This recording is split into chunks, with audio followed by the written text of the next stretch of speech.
RDP files contain all the settings used by a remote desktop connection. These are highly customizable files that can be deployed to your users via login scripts or run from a network share. Once you have set up remote desktop connection the way you want it, you can save the settings into an RDP file and deploy them to your users.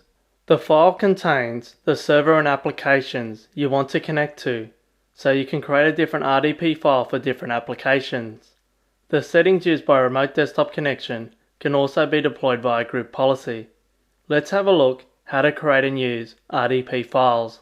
To display the remote desktop connections options, select the options button at the bottom of the remote desktop connections dialog. This will display all the options tabs. Notice at the bottom of the general tab, you have the save and open buttons. Once you have the settings the way you want them, you can press the save button and these will be saved to the file default.rdp in your documents folder. Each time you start remote desktop connection, these will be the settings that will be used. If you wish to save these settings to another file, press the Save As button. If you have multiple servers and settings, you can save all these settings to different files. These files can then be distributed to your users. All they need to do is double-click the file to launch remote desktop connection with those settings.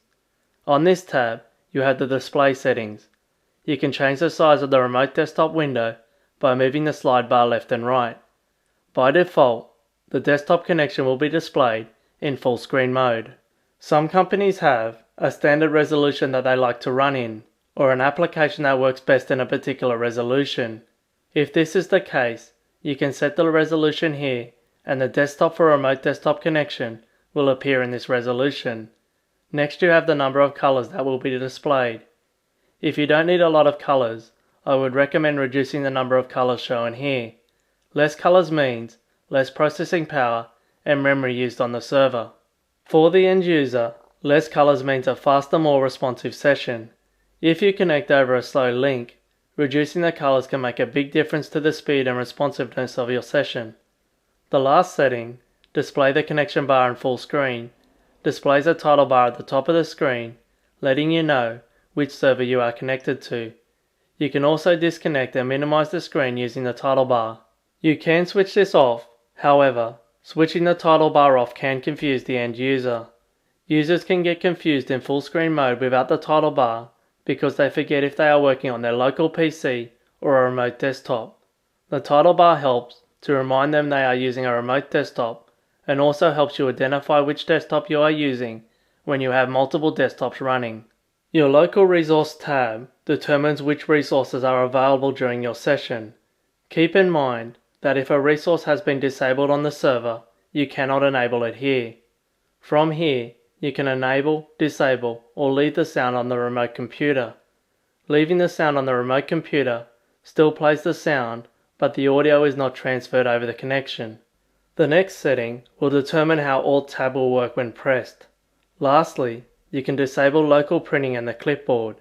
If you want more options, press the button More and you can disable or enable smart cards, local drives, and plug-and-play devices. If you have a user which is getting confused by the extra options, you may want to disable them. Disabling the clipboard can help you when you are on a slow connection.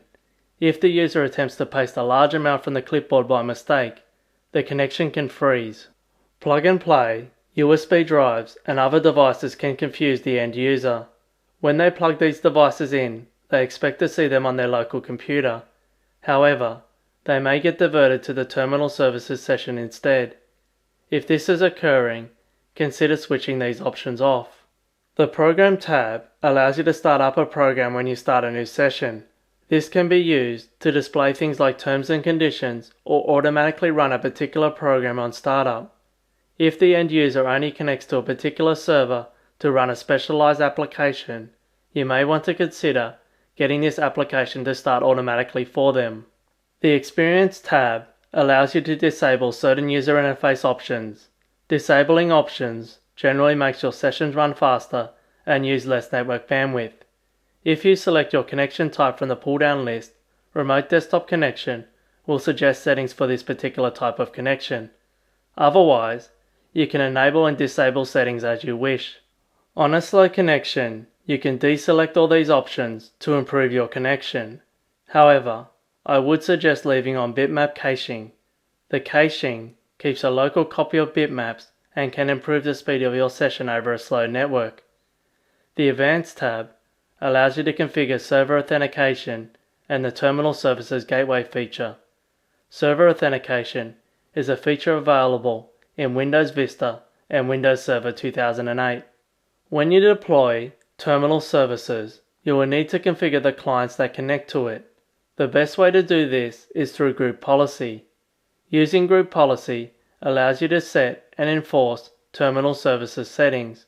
The Group Policy settings are found in both Computer Configuration and User Configuration in Group Policy under Policies, Administrative Templates, Windows Components, Terminal Services.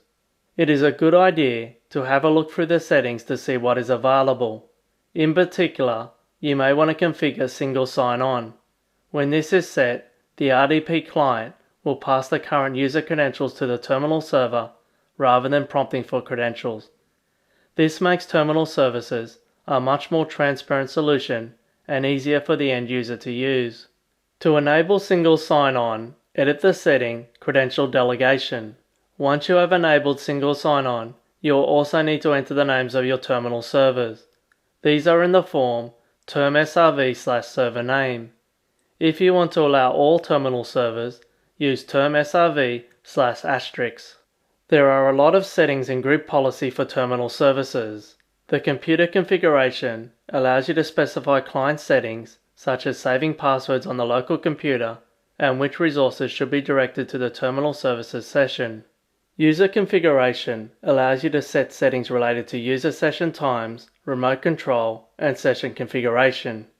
Using Group Policy allows you to centralize your management of terminal services, making it easier to administer. When configuring terminal services for your end users, spend some time going through the RDP settings and also the Group Policy settings.